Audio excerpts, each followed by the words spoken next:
Donc, c'est une étude qui a été faite en santé mentale pour regarder finalement le stress, le lien entre le stress et les finances personnelles des personnes pendant la pandémie du COVID-19. Donc, une étude publiée le 14 septembre 2022. Un sondage qui a été réalisé en collaboration avec l'Association d'études canadiennes, AEC, et publié dans la presse canadienne. Donc, une série de sondages disponibles sur le site web de Léger. Donc, la santé mentale est sa plus grande source de stress, analysée par les sondages. Donc, 50% des Canadiens et 51% des Américains disent que leur santé mentale est actuellement excellente ou très bonne, ce qui représente une amélioration de la santé mentale par rapport à la période de pandémie. Par contre,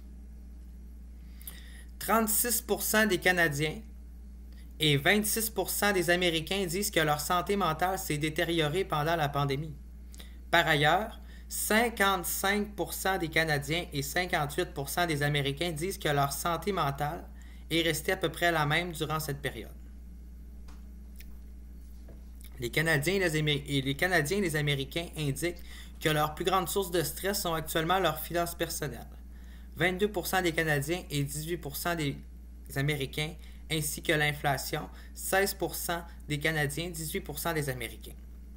Donc 13% des Canadiens et 14% des Américains consultent actuellement un professionnel de la santé mentale. Ce qui n'est pas beaucoup. On ne parle même pas de la moitié du 36% des Canadiens qui disent que leur santé mentale s'est détériorée pendant la pandémie.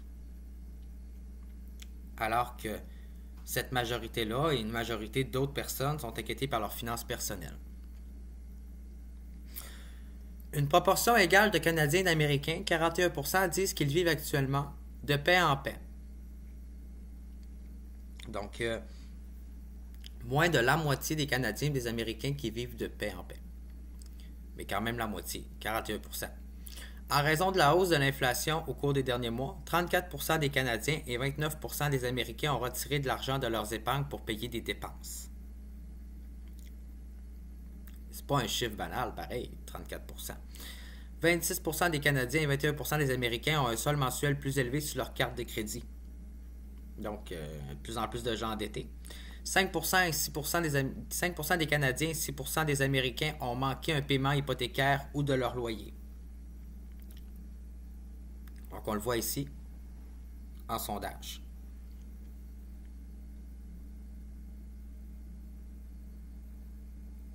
Donc, il est évident que les Canadiens sont plus endettés que les Américains en ce moment.